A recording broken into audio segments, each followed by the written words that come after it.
I can't pretend to be an omniscient god with the absolute truth, but from my humble perspective, The Last of Us 2 is the best thing Naughty Dog has ever done. Which means to me it's one of the greatest stories ever told. Bold statement, I know. This analysis is going to be a little different than usual because I haven't played The Last of Us 2 Electric Boogaloo. I've watched it on YouTube in a 9 hours movie format, and that's why we're only gonna talk about the story of this game. No mechanics and no graphics, although I get the impression that the former are fun and the latter are crispy, delicious and industry leading. This game has gotten a lot of hate for two reasons, each more absurd than the last. The first is, spoiler alert, they kill off the protagonist of the first game, Joel. The second is that you play as a lesbian woman.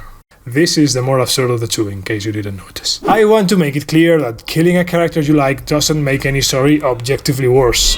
And of the subject of homophobia...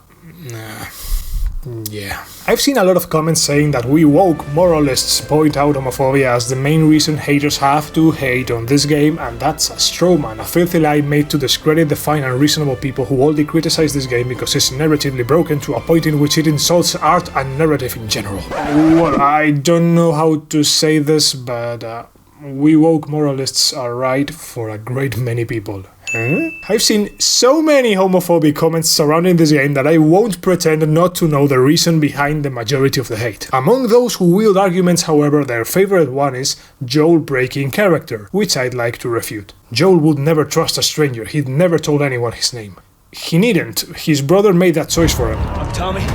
That's Joel. His death sentence was signed as soon as Tommy revealed his identity to Abby. You could remove that line you so vehemently despise and absolutely nothing would change. His outcome would be death either way. But let's say it's imperative that no story may never have any character break character, not a single time, which I'm gonna pause a second and declare that I agree, breaking character is the cardinal sin of characters. They just can't do that, they need to be consistent. However, I'd also wanna point out that the best show of all time, Breaking Bad, has Walter constantly switching between being a good father and a bad husband and a man that cares for his family, to then bully his wife and putting his entire family in danger, to having remorse while he's killing innocent people, but not after until he does. Sorry about Jane. But then I watched Jane die. And then an entire season worth of trouble is shown because Walter betrays Jesse and gives not a single shit about him despite Jesse being super nice to him. Your birthday, so. But at the end of the same season he seals his own death warrant just to perhaps save Jesse's life out of the blue, to later manipulate him and ruin his life on several occasions. And then there's the ending, which I won't spoil, but you know what happens there. This here is the best show of all time, and while I agree Breaking Bad is pretty cool, I'd like to point out that perhaps there's a bit of a double standard for some pieces of media. Joel, however, does not break character. Joel trusted strangers in Last of Us 1. He did know Bill beforehand, but he didn't know Henry and his brother, and trusted them. We got a hideout not too far from here.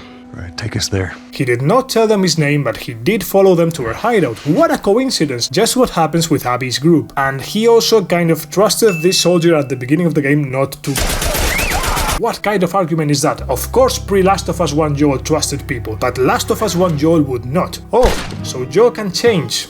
Interesting. Perhaps that bit of information would shed some light into why Joel will behave more, less like a monster and more like a human being. He traded with people like Abby for 4 years, he had no reason to think this specific group wanted to kill him, so he trusted them, just like he did with Henry. So yeah, I think not only Joel's death is not out of character for Joel, because it would have happened anyway, but it's even fitting considering that in the world of Last of Us even the good people die. It's only natural that consequences knocked on Joel's door. He'd been doing nothing but making enemies, and I think he didn't regret the way his life ended, as he says at the end. I would do it all over again. So yeah, I quite like the direction Last of Us 2 story takes. This whole video is about defending this story, which has a terrible reputation for reasons we've already discussed. I think most of the characters in this story are weak, but I think the plot of the game is super cool. It has a lot of very brave and creative ideas, and I think it's very well written. I'm referring to its dialogue, so let's talk about it. My opinion, Naughty Dog writes very strong dialogue. Thanks for watching, hit the bell and subscribe. I was going to leave it here, but I like to support my opinion with some analysis, and to do that I need examples, so I'm going to play a scene from the first Last of Us. Here Joel asks his brother to take care of Ellie and... Try taking that girl off your hands. This is how you gonna repay me, huh? Repay you? For all those goddamn years I took care of us. Took care. That's what you call it? I got nothing but nightmares from those years. You survived because of me! It wasn't worth it. You can see how this change is a game of tennis between the characters. One says, I took care of us. and the other responds, Took care. Nightmares. and the first one replies, You survived! and Tommy is like, It wasn't worth it. after which Joe pushes him and his brother replies, You lay your hands on me again, it won't end well for you. This I like! Every line has a key word in which it's summed up, and the exchange is a constant action-reaction, with each character pushing in the opposite direction to get something from the other. Very cool. That's a nice argument, Senator. Why don't you back it up with a source? My source is... His Majesty Robert McKee's books, considered the holy grail of writing by many people. It ain't like quoting an authority on the subject makes me right or anything, but I wanted you to know that I'm not pulling these arguments out of my ass. Dialogue is one of the most important things a writer has to do, since talking is the main way in which characters take action. Dialogue serves three purposes: to characterize the characters, to advance the plot, and to deliver exposition, to tell you everything you'd need to know. This scene has done all three. Joel is characterized as the asshole he is, the plot advances because up until now the point of this game was to take the girl to Tommy, and Tommy refuses to take care of her, which turns everything upside down, and exposition's been delivered about what happened between Sarah's death and the first chapter of the game. Of course, Naughty Dog has its weak moments, such as this Abby scene in the sequel. God, remember when we could pass through this area without getting jumped by scars? Getting nostalgic about the truce? Easier days, huh? Too easy. We let our guard down, and they strung up an entire squad. That was in retaliation to us shooting those kids. Okay, but those kids attacked our guys. What would you do?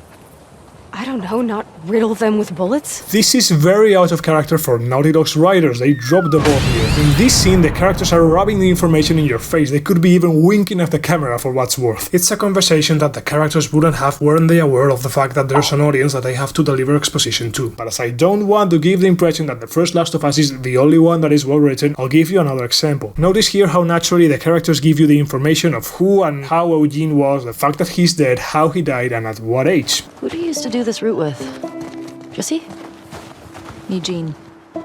Right. Ah, Eugene. Man, he was funny. Oh yeah. Plus, he taught me about rewiring electronics and stuff. May we all be that sharp at 73. May we all make it to 73. I think we should go out like Eugene. From a stroke? No, from old age. Like living a long life. This is the opposite of the previous scene and the standard for Naughty Dog. What they do here is not rubbing all the information in your face. This is the greatest virtue of Neil Druckmann and the rest of the Naughty Dog writers. Subtlety, at least when they're not sleeping on the job. Check out this scene from the sequel, where Abby forgives Ellie and Dina. Let's count how many words they say. She's pregnant. Good. Abby.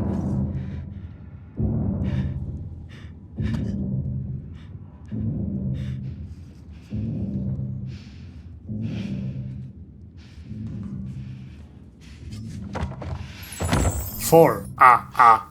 Four words for one of the most important moments in the whole story. Very cool, I think. The meaning of these words here is very condensed, even how few are spoken. It's kind of ironic how its dialogue is one of the best things about Naughty Dog, and also one of its most unique characteristics of the dialogue itself is the absence of it. I hereby consider somewhat demonstrated that this fine gentleman is not only an abusive boss, at least a work environment famous for its unnecessary and unethical crunch, but also a good writer. Seriously though, the crunch is not acceptable. Please work on that. I am of the opinion, however, that Naughty Dog has some writing issues outside of its dialogue. Had them in past tense. I consider Last of Us 2 the best written Naughty Dog game because it's the one that most covers Neil Druckmann and his writers' weak point, in my view, their plot. Let's revisit their stories. Uncharted 1, In Search of the Treasure Hidden in a Lost Underground City. Uncharted 2, In Search of the Treasure Hidden in a Lost Underground City. You get the idea. Last of Us 1, the most overdone cliché in the story of zombies. Last of Us 2. The protagonist of the first game is killed by the daughter of the doctor he stabbed with his own scalpel when he sacrificed the cure of humanity to save Ellie's life. Right after Joel saves Abby's life more than once. Abby and the Scooby Gang beat Joel to death before the eyes of a terrified Ellie who can do nothing but watch as he is brutally murdered. Despite the Scooby Gang sparing her life because they're not monsters, Ellie embarks on a story of revenge against the Scooby Gang, brutally slaughtering them all, while they once again show humanity, also showing you, the player, that they're not that bad. I'm not giving up, my friend. After this, Abby kills Ellie's best friend and father of her future child with her girlfriend Dina, and she also kills Joel's brother, who then magically comes back to life. Good for him, I guess. And then you switch back to Abby, and the whole game turns on its head and its true meaning is revealed to you of the duality of this story's heroes and villains. But let's stick to recapping the plot. In Abby's path, you are introduced to the Scooby Gang as a group of friends who are not only reasonably good people, but they're also actively nice, and you're super friendly with them knowing that they're going to be slaughtered at your hands. All this while Abby's group, the Wolves, is in a war against a radical, ultra-religious cult that communicates through whistles, and that's the reason why in Ellie's paths the Wolves shot on sight, assuming her to be the enemy. Abby is saved by two kills from the cult, trying to escape from the cult, and decides to help them, driven by guilt over what she did to Joel and the effect this has had on the minds of her friends and her own. This self-imposed mission leads her to face her fear of heights and repeatedly face death before having to murder the former members of her group, only to discover that all her friends are dead. Then she gets into a fistfight with Ellie and decides to spare her and her girlfriend's lives, only to have Joel's newly resurrected brother months later use manipulations and Ellie's guilt to encourage her to live her happily ever after with her new family and go after her nemesis again, who has been kidnapped by a group of slavers. The protagonists have a final battle that is as messy as it is tragic, in which Ellie finally spares Abby, but in the process loses two fingers, without which she can no longer play guitar, which is the only thing that connected her to a Joel whom she had rejected for years for what he did in the hospital, but whom, at the last moment, the night before his murder, she forgave.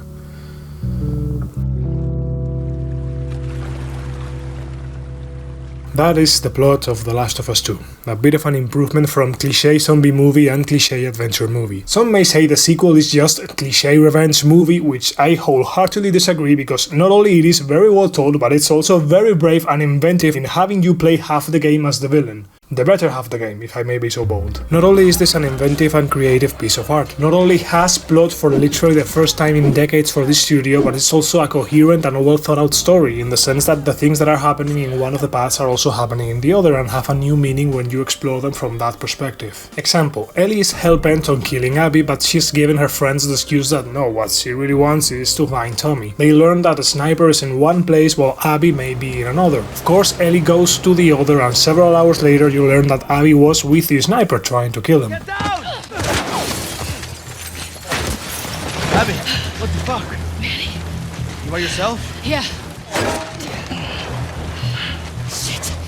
This sniper's a fucking bro. By the way, speaking of sniping, the game has this scene where Tommy teaches Ellie how to do it, purely to foreshadow that later on it's obviously Tommy the sniper who's at the port, and Ellie knows it. If only Ellie had decided to go after him instead of revenge, she would have met her nemesis. But that's just how this is, a constant of, if only this character had decided not to take revenge, everything would have gone so much better. No. Don't look. Dad! Dad! No!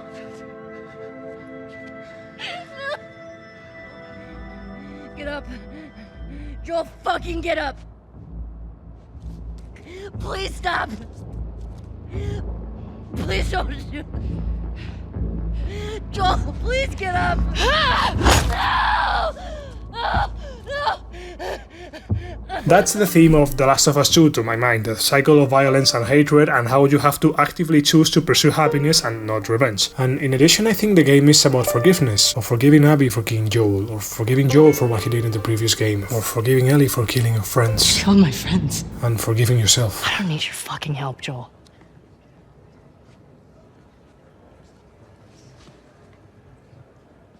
Right.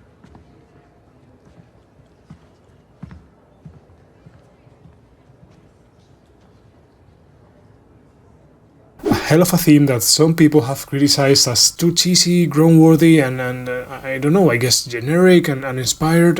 Well, I just hope those people don't go to the movies to watch the Avengers afterwards. I mean, it takes true enlightenment to be so over this message as to make fun of it. The truth is that I am very envious. I am certainly not that enlightened. This game has taught me a lot, and very few stories can say that. I mean, it's enough merit to make a good story, but to shake you and send you vital messages, that's to be applauded. And of course, I can't pretend that what what moves me has to move you too, but I do say that the fact that it has left a mark on someone says something good about the game. I've been touched by moments like Joel saving Abby's life, proving to be a much better person than he was in Last of Us 1, a subject I may talk about in a future video. It's also moving that Joel, instance after being shot, worries about his brother's welfare before his own. I find heartbreaking as well that Abby is unable to forgive him, even having been saved by him. Abby is quite interesting because she's painted as such a bad person that even her friends tell her to her face. You're a piece of shit, Abby. You always have been. Choosing revenge took her boyfriend away from her and almost took her life, literally in the first scene she's in, and again she's saved by Joel. It impacted me that Joel starts crying in the last scene of the game when Ellie tells him that she wants to try to forgive him, and it's just that this shit's so solid that literally at the beginning of the game Ellie denies not getting along with Joel and admits to meeting him for movies. This story isn't improvised as it goes on. The Ellie we see at the beginning of the game is literally the same Ellie that has just had this final scene with Joel on the porch. I loved the detail of Sarah's watch, which her father zealously kept in a little box at home, or the detail that Joel is in his last scene drinking coffee when at the beginning of the game Ellie has pointed out that coffee drives him crazy, which she knows because she loves that old son of a bitch. And speaking of old sons of bitches, we have Isaac, the villain you've been hearing about for half a game, and when you finally meet him he's torturing a naked guy and he tells his henchmen, Don't let him fall asleep. God damn! That's how you introduce a character. I've heard the fact that Isaac is a minor character wielded as an argument against the game, and you know there can be secondary, tertiary, minor, or whatever you want to call them, characters in stories, right?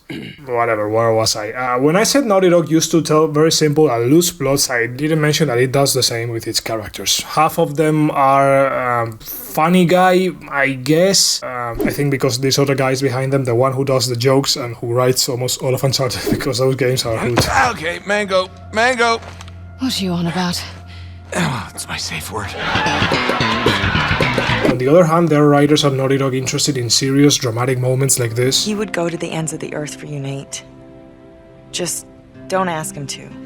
And it's just that those are my jam. I much prefer drama to comedy. The thing is that Naughty Dog's team manages to write dialogue so crispy and clever that they disguise perfectly that their characters have no personality. This, of course, except for Joel, who on the other hand ain't the most complex character either, Mr. Bitter, Grumpy Dad, but I much prefer a well-written, simple, consistent character than a contradictory mess. You got me. A one-dimensional character like Joel, when well-written, like Joel, can affect you emotionally a lot and or be super entertaining to watch. However, the rest of the characters written by Naughty Dog have much less personality than Joel, and that will seem to me to be a very, very big failure if the bastards didn't hide it so well. I'd rather have good characters and great dialogue, but what is undeniable to me is that the experiences that the doggos sell you are very cool, and at the end of the day, it doesn't very much matter if the characters are empty or the plots have nothing, because the final product is pretty cool. The Last of Us 2 has been a game that has had me crying for most of the 9 hours of the game movie, and I've come out of the experience feeling enriched. Enriched because it's very well written stuff, to my mind much better than the trash I'm used to watch, read, play. I've heard people call this game an LGBT ally, call it poorly written crap, objectively bad piece of storytelling that's good, with violence bad, grade schooler messages, but on top of all this, I'm irritated by the comment that Last of Us 2 is cowardly. The first thing that this cowardly game does is kill the protagonist of the motherfucking Last of Us, a character so beloved that he's still printing copies to this day. Don't get me started on the remake of the remaster. Or well, he was beloved because now he's dead. Naughty Dog risked so much with this game story that the entire community hated it, sending Drugman fucking death threats. And luckily that last part doesn't mean all that much in this industry, does it? The fact that some people don't see the risk the doggos took with part 2 fascinates me. It literally backfired. You can see the results of the risk quite easily. You don't have to browse the internet for more than 10 seconds to see the thousands of hateful comments towards this game. And they call it cowardly, even when the game is about psychologically destroying the player and painting him as the villain for wanting to avenge Joel. Many people have criticized part 2's ending for not letting you choose whether to take revenge or not. But that's funny. Isn't there a game in which you couldn't choose whether or not to commit genocide, thus throwing the entire plot of the game out the window? I don't know, man. It feels haters' arguments are as flimsy as a tissue. Not to suggest there's anything wrong with disliking this or any game, but I've yet to hear one legitimate argument. Well, now that I think of it, that's not true. I do think this game's characters are very weak. Abby I like, but more for her plot than because I can distinguish any characteristics in her personality, and that applies to the rest of the cast. And Tommy going back to life is just a glaring plot hole, indefensible. Another of these very convenient arguments, please don't apply them to Last of Us 1 or any game I like, please I'm a hypocrite, is that the game doesn't let you choose whether to kill Abby and, more importantly, the enemies, the generic and not so generic hostile NPCs. Hate to break it to you, but Last of Us 2 ain't the first linear game where your choices don't matter. The games that break from that mold are so few and far between that it's quicker for me to enumerate the ones that ain't linear than the ones that are. Go play Witcher 2 if that's the kind of game you like. It is mine, by the way, but for the rest of video games and pieces of media, just because they don't let you choose not to crack Nora's skull with a pipe doesn't make the moment any less violent or horrible. Of course, you'd feel more guilt if the action was chosen by you, but Naughty Dog does not produce RPGs, they produce narrative, linear experiences more akin to a movie or a television show. If this was fine in the first game, it's still fine in this one. The only difference between the first Last of Us and the second is that the first is in part a male power fantasy and the second is the opposite. It's about a girl killing your invincible protagonist and a lesbian trying to get your revenge, which is why a very vocal majority of its detractors hate it. And the thing is, how can you not? It literally forces you to control the bad guy beating the protagonist and your favorite remaining character to death and forces you to watch how she's about to kill her pregnant girlfriend. In fact, let's go back to the scene. Abby comes from sacrificing everything for two strangers, from literally facing her deepest fears, from risking her life and killing her own people, only to have the psychopath bitch come kill her friends. A psychopath bitch whom, by the way, she had already spared, and who has learned from her dead stepfather and has become a monster. This motherfucker has taken everything Abby had left and still she spared her a second time. Gothing aside, the bad guy in this story doesn't stop doing good deeds. We literally don't see Abby behaving any less than heroic. Abby is the heroine of this story, the one who learns to forgive long before Ellie does, and really maybe it's just me, but her redemption plot fills me with admiration. And let me say, I find her quite hot. I know, so gay to like women. But I don't blame Ellie either. It can be harder than it sounds to choose to be happy, especially when you feel that you don't deserve it. Literally, one of my favorite lines in the game, which gives its name to one of my favorite songs, goes, "We are allowed to be happy." But again, neither Abby nor I think Ellie agrees with this. I believe Ellie, along with her vengeful rage, feels guilt. Guilt for situations like the one at the dance, where she treated Joe badly and pushed him away from her, wasting those years he had with him. Abby tells her something similar, "You wasted it." I believe guilt to be what pushes Ellie to leave her family, to go back to that horrible, wonderful final fight on the beach. Guilt and that, avenging Joel might be the only way she had left to show some kind of love towards him.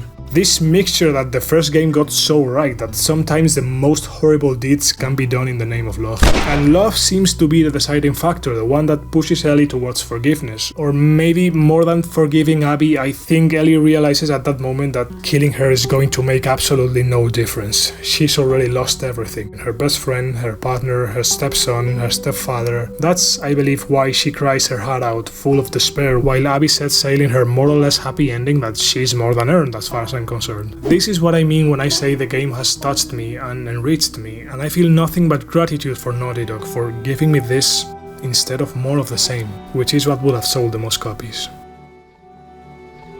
Thank you so much for watching the video to the end, this controversial video like no other on the channel. Quite easy since there aren't many right now, but I am to fix that soon enough. Ring the bell and subscribe if you don't want to miss out on the next. Take care. See ya!